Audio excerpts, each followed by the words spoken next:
ጤና ይስጥልኝ ክብራትና ክብራን የዩቲዩብ ቻናል ቤተሰቦች ሰበር ዜናዎች ተሰምተዋል። መካከለኛው ምስራቅን አስመልክቶ ፈጣን ዜናዎች በየሰዓታቱ ልዩነት ዩቲዩብ ላይ ሲጫኑ ቀድሞ ለእናንተ ማስታወቂያ መልእክት ወይም ኖቲፊኬሽን እንዲደርሷችሁ የዩቲዩብ ቻናሌን ሰብስክራይብ በማድረግ የደወል ምልክቷን መጫን አትዘንጉ። ወደ መረጃዎቹ ስናቀና አዳሩን በከፍተኛ የሚሳኤል ድብደባዎች ያደረው መካከለኛው ምስራቅ ንጋት ላይ ደግሞ ሌላ አስጨናቂ ዜና ሰምቷል። ይሄውም የአሜሪካው ፕሬዝዳንት ዶናልድ ትራምፕ መላው የኢራን ነዋሪዎች በሙሉ በማለት ባስተላለፉት መልእክት ከዋና ከተማቸው ቴህራን ለቃችሁ በፍጥነት ውጡ፣ ከሰዓታት በኋላ የከፋ ነገር አለ ብለዋል ትራምፕ። ከዚህም ባሻገር በካናዳ ሲያደርጉት የነበረውን የጂ7 ስብሰባ አቋርጠው ወደ ዋሽንግተን ዲሲ ከተመለሱ በኋላ በሲቹዌሽን ሩም ከደህንነት አባላት ጋር ጥብቅ ስብሰባ በማድረግ ላይ ናቸው ትራምፕ። ይህንን አስከትሎ እንግዲህ በመካከለኛው ምስራቅ ሌላ ጭንቀት ነግሷል። ቻይና በእስራኤል የምትገኙ ዜጎችን በፍጥነት ሀገሪቱን ለቃችሁ ውጡ ብሏል። በፍጥነት ወደ ጆርዳን አቅጣጫ ሽሹ፣ በጆርዳን በኩል ውጡ፣ ከዚያ በኋላ አውሮፕላን ይዘጋጅላችኋል ብሏል የቻይና መንግስት። ተመሳሳይ የሌሎችም ሀገራት መንግስታት በፍጥነት ዜጎች እስራኤልን ለቀው እንዲወጡ አሳስበዋል። በቀጣይ ሰዓታት ምን ሊፈጠር እንደሚችል ማንም እርግጠኛ አይደለም ነው የተባለው። ሌሊቱን በተፈጸሙ ጥቃቶችም እስራኤል ከፍተኛ የሆነ ጥቃት በኢራን ላይ ስታደርስ ኢራንም በተመሳሳይ ካለፈው ቀን የከፋ ከባድ የሚሳኤል ውርጅብኝ በእስራኤል ላይ አውርዳለች ነው የተባለው። ሌሊቱን ጉዳዮቹን አስመልክቶ አሁናዊ መረጃዎችን በፍጥነት የማደርሳችሁ ይሆናል። እንዲሁም የዓለም የነዳጅ ዋጋ ጉዳይንም በተመለከተ ቢቢሲ ያወጣው ዘገባ እንዲሁ የማስደምጣችሁ ነው የሚሆነው። በቀጥታም ሆነ በተዘዋዋሪ እኛንም የሚነካ ጉዳይ በመሆኑ ማለት ነው። አብረን ዝርዝሩን እንከታተለው። እስከ ፍጻሜው አብራችሁን ቆዩ። ሰበር ዜና እስራኤልና ኢራን በሚወራወሯቸው ሚሳኤልና ፈንጆች ሲታረስ ያደረው የመካከለኛው ምስራቅ ንጋቱን ደግሞ አስጨናቂ ዜና ሰምቷል። ይሄውም የአሜሪካ ድርጊትና የፕሬዝዳንት ዶናልድ ትራምፕ ትዕዛዝ ነው። ፕሬዝዳንት ዶናልድ ትራምፕ አሁን ሊነጋ ሲል በማህበራዊ ትስስር ገጻቸው እንዳስታወቁት በቀጣይ ሰዓታት አደገኛ ነገር አለ፣ ስለዚህም የኢራን ዋና መዲና የቴህራን ነዋሪዎች በአስቸኳይ ቴህራንን ለቃችሁ ውጡ ሲሉ አስጠንቅቀዋል። የአሜሪካው ፕሬዝዳንት ዶናልድ ትራምፕ ከ9 ሚሊዮን በላይ ነዋሪዎች ከሚኖሩባት የኢራኗ መዲና ቴህራን በአስቸኳይ ለቀው እንዲወጡ ትሩዝ ሶሻል በተሰኘው የማህበራዊ ሚዲያ ገጻቸው ላይ አስቸኳይ ሲሉ ትዕዛዝ አስተላልፈዋል። ትራምፕ በዚሁ ትዕዛዝ አሰር ልጥፋቸው ላይ እንዳሉ ከሆነ ኢራን በቅርቡ በተካሄደው የአሜሪካና የኢራን የኒውክሌር ድርድር ላይ ያቀረቡትን ስምምነት መፈረም እንደነበረባት አስፍረው ኢራን የኒውክሌር መሳሪያ ሊኖራት ፈጽሞ አይችልም፣ ይህን ደግሜ ተናግሬዋለሁ። አክለውም አሁን ሁሉም ነዋሪ በአስቸኳይ ቴህራንን ለቆ መውጣት አለበት፣ በቀጣዮቹ ሰዓታት አደገኛ ነገር እየመጣ ነው ብለዋል። የአሜሪካው ፕሬዝዳንት ዶናልድ ትራምፕ ይህንን ከተናገሩ በኋላ በካናዳ ሲሳተፉበት የነበረውን የቡድን 7 አባል ሀገራት ስብሰባ በድንገት አቋርጠው ወደ አሜሪካ ዋሽንግተን ዲሲ መመለሳቸውን ወዲያውኑ የዋይት ሃውስን የችግር ጊዜ ማስተባበሪያ ክፍል ወይም ሲቹዌሽን ሩም እንዲዘጋጅ ትዕዛዝ ሰጥተዋል። በመካከለኛው ምስራቅ በፍጥነት እየተባባሰ የመጣው የእስራኤልና ኢራን ግጭት በተመለከተ የአሜሪካ ቀጣይ ሚናን በጉልህ ያሳያል ተብሏል። ይህ ውሳኔ አስጨናቂ ነው ይላሉ ተንታኞች። ፕሬዝዳንት ዶናልድ ትራምፕ ይህ ሲቹዌሽን ሩም ወይም የችግር ጊዜ ማስተባበሪያ ክፍል ጦርነትን መምሪያ እንዲሁም የተለያዩ ኦፕሬሽኖች ሲዘጋጁ በዚያው ሆነው ትዕዛዝ የሚሰጡበት ክፍል እንዲዘጋጅ ለምን ፈለጉ የሚለው ነው።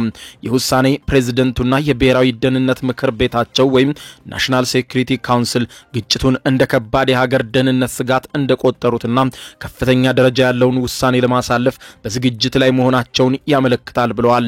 የዋይት ሃውስ ሲቹዌሽን ሩም አንድ ክፍል ብቻ ሳይሆን እጅግ ዘመናዊና ጥብቅ ደህንነት ያለው የመረጃ ማስተባበሪያ ማዕከል እንደሆነ ይገለጻል።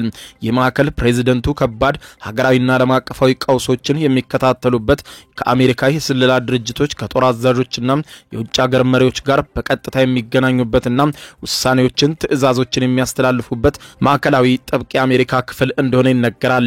ይህ ክፍል የሚዘጋጀው ለመደበኛ ስብሰባዎች ሳይሆን የአሜሪካን ጥቅም በቀጥታ የሚነኩ አሳሳቢና አስቸኳይ ክስተቶች ሲያጋጥሙ የእስራኤልና ኢራን ቀጥተኛ ወታደራዊ ፍጥጫ የአሜሪካን ከፍተኛ ትኩረት እንደሳበና በቀላሉ የሚታይ እንዳልሆነ ያረጋግጣል ብለዋል መገናኛ ብዙሃን። ፕሬዝዳንት ትራምፕ ከብሔራዊ ደህንነት ምክር ቤታቸው ጋር በዚህ ክፍል ውስጥ መሰባሰባቸው ቀጣይ የአሜሪካ እርምጃን ለመወሰን ነው ተብሏል። ውይይቱ ምናልባትም በሚከተሉት ጉዳዮች ላይ ያተኩራል ተብሏል። አሜሪካ በግጭቱ ውስጥ በቀጥታ መሳተፍ አለባት ወይ የሚለው የሚታወቅ ሲሆን ለእስራኤል የሚሰጠው ወታደራዊና የመረጃ ድጋፍ እስከምን ድረስ ይቀጥል የሚለው ጉዳይ ሌላኛው አጀንዳ ይሆናል። ግጭቱ ወደ ሰፊ የክልል ጦርነት እንዳይሸጋገር አሜሪካ ምን አይነት ነገሮችን ታድርግ የሚለው ሲሆን በኢራን ላይ ተጨማሪ ጠንካራ ማዕቀቦችን መጣል እንደሚያስፈልግና ወይም ደግሞ በወታደራዊ ኦፕሬሽን በቀጥታ ጦርነት ውስጥ መግባት በሚለው ጉዳይ ይመክራሉ ተብሎ ይጠበቃል። የሲቹዌሽን ሩም ዝግጅት በራሱ ዲፕሎማሲያዊ መልእክት እንዳለው የሚናገሩት ተንታኞች ለእስራኤልና ለሌሎች ወዳጅ ሀገራት አሜሪካ ከጎናቸው መሆኗን ሁኔታውን በንቃት እየተከታተለች እንደሆነ ያሳያልም ተብሏል። በሌላ በኩል ለኢራን አሜሪካ በቀጠናው የሚፈጠረውን ማንኛውንም ነገር በቅርበት እንደምትከታተልና የራሷንና የወዳጆቿን ጥቅም ለማስጠበቅ እርምጃ ለመውሰድ እንደማታመነታ በግልጽ መልእክት ይናገራል ብሎታል። ፕሬዚደንት ትራምፕ ከስብሰባው መውጣታቸውን ተከትሎ በማህበራዊ ሚዲያ ገጻቸው ላይ የቴህራን ነዋሪዎች በአስቸኳይ ለቃችሁ ውጡና ኢራን የኒውክሌር የጦር መሳሪያ ባለቤት ልትሆን አትችልም፣ ይህ ጊዜ ረፍዷል ሲሉ መናገራቸው በእርግጥም የሲቹዌሽን ሩሙ ዝግጅት ምን ሊፈጠር እንደሚችል ማንም ተገማች እንዳይሆን አድርጎታል። ነገር ግን ተንታኞች እንደሚሉት ከዋሽንግተን እየታዩ ያሉ ምልክቶች በእርግጥም መልካም ምልክቶች አይደሉም። በቀጣዮቹ ሰዓታት ዓለማችን ምናልባትም ሌላ ደም አፋሳሽ ከባድ ሁኔታዎችን ልትጋፈጥ እንደምትችል ያመለክታሉ። በሌላ በኩል ሌላኛዋ ሀያል ሀገር ቻይና ደግሞ ዜጎቿ በፍጥነት እስራኤልን ለቀው እንዲወጡ አሳስባለች። በእስራኤልና በኢራን መካከል ያለው ወታደራዊ ግጭት በከፍተኛ ሁኔታ ተባብሶ በቀጠለበት በአሁኑ ሰዓት በቴል አቪቭ የሚገኘው የቻይና ኤምባሲ በሰጠው አስቸኳይ ትዕዛዝ በተቻለ ፍጥነት አለ ለቻይና ዜጎች በተቻለ ፍጥነት በማንኛውም መንገድ ሀገሪቱን ለቃችሁ ውጡ ብሏል። ኤምባሲው በቻይና ታዋቂ በሆነው የዊቻት የማህበራዊ ትስስር ገጹ ላይ በፍጥነት ለቻይና ዜጎች ባሰራጨው መግለጫ በእስራኤል የሚገኙ ቻይናውያን የግል ደህንነታቸውን ባረጋገጠ ሁኔታ በተቻለ ፍጥነት በየብስ ድንበር በኩል ሀገሪቱን ለቀው እንዲወጡ አሳስቧል። ቀጣዮቹ ሰዓታት ምን ሊሆኑ እንደሚችሉ ማንም ማረጋገጥ ባለመቻሉ በአስቸኳይ አገሪቱን ለቃችሁ ውጡ ብሏል። የቻይና መግለጫ አክሎም በዮርዳኖስ በኩል ያለውን መስመር በመጠቀም ወደ ዮርዳኖስ ሽሹ ሲል መክሯል።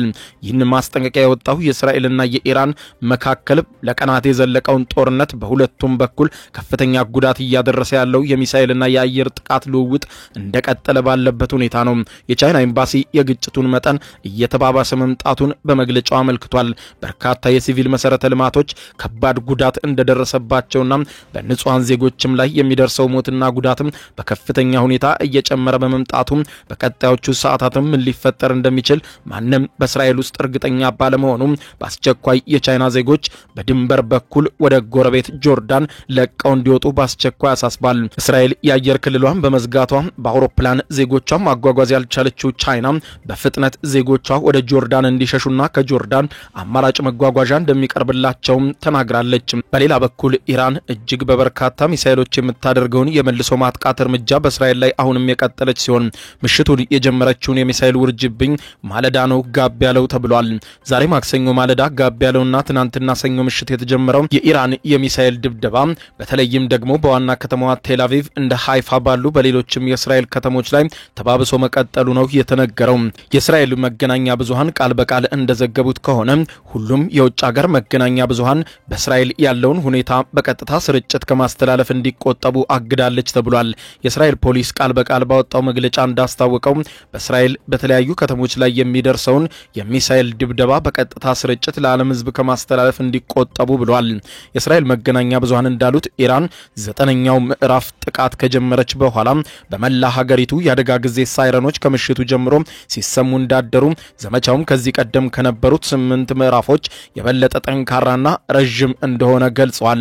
የኢራን የአብዮታዊ ጠባቂ ጓድ ቃል አቀባይ እንዳሉት ዘመቻው ሚሳኤሎችና ሰው አልባ በራሪ አውሮፕላኖች ወይም ድሮኖችን ያጣመረ ሲሆን ባለፉት ሰዓታት ሁሉ ብቻ 545 የእስራኤል ወታደራዊ ኢላማዎችን በድሮንና በሚሳኤል ማጥቃት እንደቻሉ የኢራን መገናኛ ብዙሃኖች አስነብበዋል። የኢራኑ መንፈሳዊ መሪ አያቶላ አሊ ካሚኒ በማህበራዊ ትስስር ገጻቸው ላይ የሶስት ሚሳኤሎችን ፎቶ ፖስት ካደረጉ በኋላ ከሚሳኤሎቹ ጋር ባስተላለፉት ግልጽ መልእክት ላይ ቃል በቃል እንዳሉት ድል ከአላህ ዘንድ ነው፣ እኛም በአላህ የተመራን ድል እናገኛለን ብለዋል። የኢራን አብዮታዊ ጥበቃ ኃይል በፈጣሪ ፍቃድ ሁሉንም ነገር ይቆጣጠራል፣ ድልም ይቀዳጃል ሲሉ ጽፈዋል።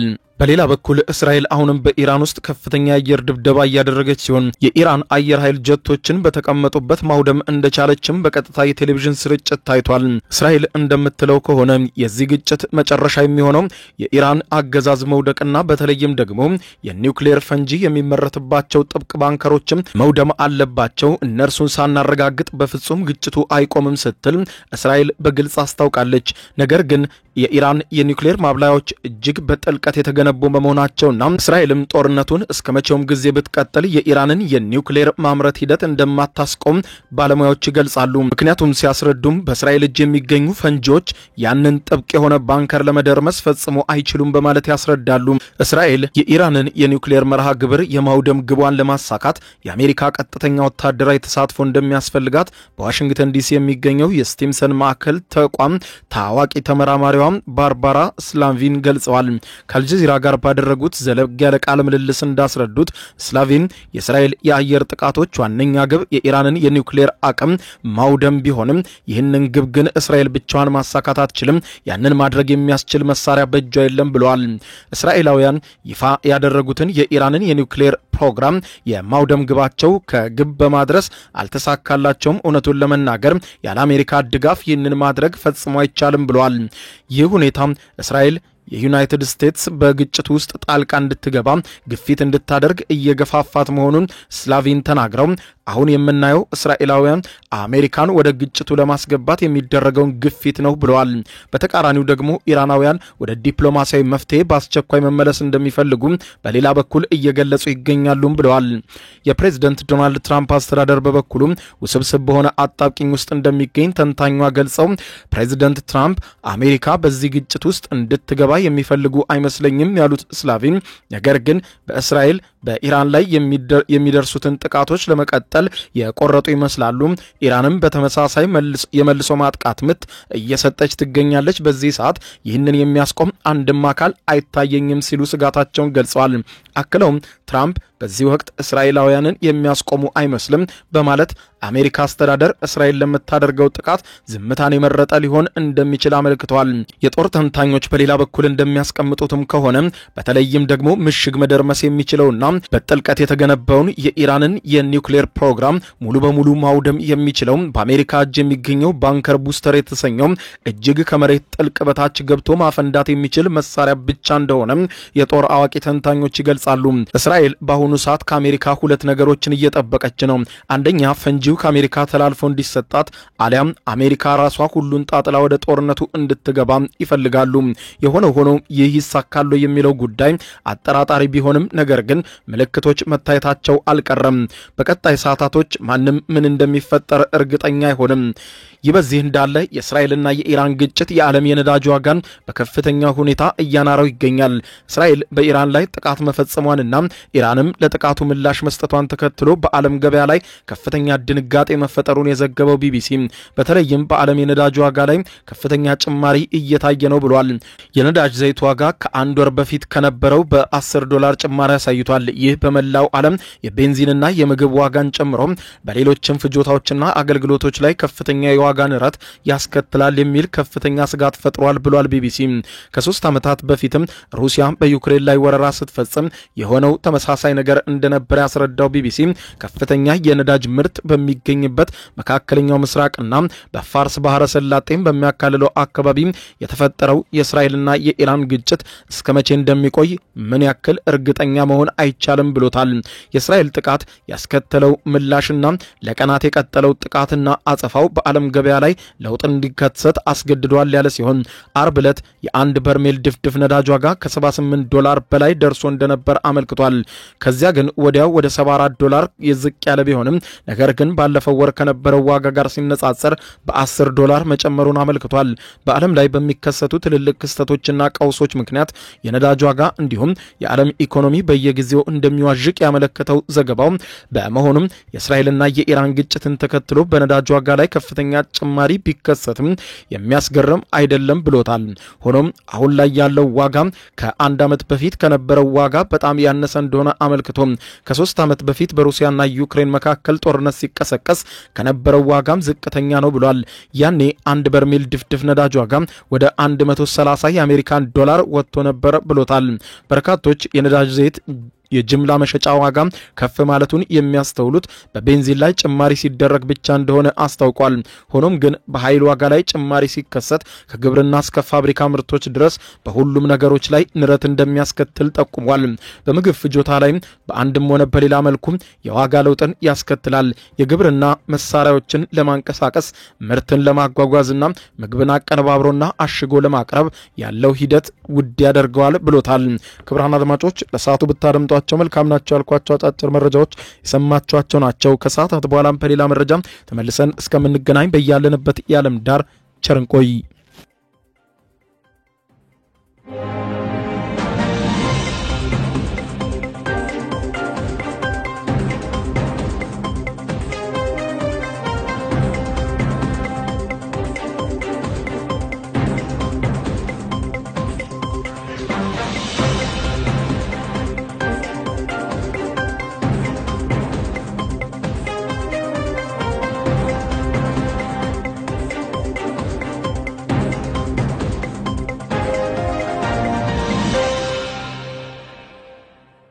የዩቲዩብ የስኬት ሚስጥሮችን በዝርዝር የያዘው የአቤል ብርሃኑ የወይኗ ልጅ አዲስ መጽሐፍ በገበያ ላይ ዋለ። ዩቲዩብ ለመጀመር በአጭር ጊዜ ስኬትን ለመቀዳጀት አስበዋል? ዩቲዩብ ጀምረው ሚስጥሮቹ አልገባ ብለውታል? እንግዲያውስ አዲሱ በዩቲዩብ 2 የወርቅ 3 የብር ሽልማቶችን ያገኘው የአቤል ብርሃኑ የወይኗ ልጅ የዩቲዩብ ሚስጥሮች መጽሐፍ በዝርዝር ሁሉንም ያብራራሉታል። ዛሬውኑ ገዝተው ህልሞን እውን የሚያደርጉበትን የዩቲዩብ የስኬት መንገድ ይጀምሩ። በውጭ ሀገራት ለምትገኙ ከአማዞን ላይ ብታዙ በቀናት ውስጥ ደጁ ይደርሳል። የአማዞን ሊንኩን እዚህ ቪዲዮ ኮሜንት ላይ ያገኙታል። በሀገር ውስጥ ለምትገኙ በ0949 13 0000 ቴሌግራም ላይ ይዘዙ። ካሉበት ቦታ እናደርሳለን። የዩቲዩብ ሚስጥሮች ዘመኑ ጋር ተፈላጊ መጽሐፍ። የዩቲዩብ የስኬት ሚስጥሮችን በዝርዝር የያዘው የአቤል ብርሃኑ የወይኗ ልጅ መጽሐፍ 2ኛ እትም በገበያ ላይ። ዩቲዩብ ለመጀመር በአጭር ጊዜ ስኬትን ለመቀዳጀት አስበዋል? ዩቲዩብ ብጀምር ስንት ብር አገኘሁም ብለው አስበዋል? እንግዲያውስ በዩቲዩብ 2 የወርቅ 3 የብር ሽልማቶችን ያገኘው የአቤል ብርሃኑ የወይኗ ልጅ የዩቲዩብ ሚስጥሮች መጽሐፍ በዝርዝር ሁሉንም ያብራራሉታል። ዛሬውኑ ገዝተው ህልሞን እውን የሚያደርጉበትን የዩቲዩብ የስኬት መንገድ ይጀምሩ። በሀገር ቤት አከፋፋይ አዲስ አበባ ሜክሲኮ ኮሜርስ መጽሐፍት መደብር። በውጭ ሀገራት ለምትገኙ ከአማዞን ላይ ብታዙ በቀናት ውስጥ ደጁ ይደርሳል። የአማዞን ሊንኩን እዚህ ቪዲዮ ኮሜንት ላይ ያገኙታል። የዩቲዩብ ሚስጥሮች ዘመኑ ጋር ተፈላጊ መጽሐፍ።